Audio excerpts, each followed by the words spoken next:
Hello beautiful people. పొద్దున్న అమ్మ తిట్లతోని లేషినా చెవులు నొప్పైతున్నాయి. ఇంత పొద్దున ఎక్కడికెళ్తున్నా అనుకుంటున్నారా? శ్రీజని దించనీకే పోతే జాను గూడా వచ్చేసింది. 1+2 బేసిక్‌గా. ఇంట్లో ఒక్కోళ్ళకి డ్రైవింగ్ వచ్చిందనుకో, వాళ్ళు లైఫ్ మొత్తం డ్రైవింగ్ జాబ్ జేయాల్సిందే. అప్పుడప్పుడే మేము ముగ్గురం కలిసి అట్లా బయటికెళ్తూ ఉంటాము. ఈమె అప్పుడప్పుడే నవ్వుతది. నవ్వినప్పుడే క్యాప్చర్ జేయాలి. పొద్దున పోతే రాత్రొస్తది. She is super busy. ఇంకా ఆమెను దించేసి శ్రీజుని యూనివర్సిటీకి దగ్గరికి తీసుకెళ్ళిపోతున్నా.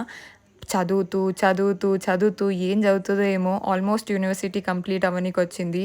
మాస్టర్స్, జాబ్, యూట్యూబ్ అన్నీ మేనేజ్ చేస్తుంది. I'm very proud of her.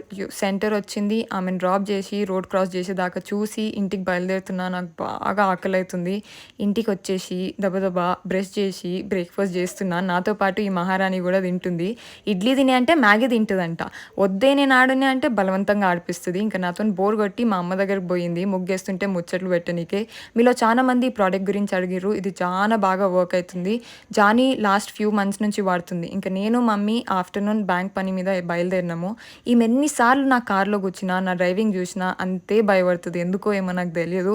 ఈమె మాత్రం మహారాణి అంతే. ఇంక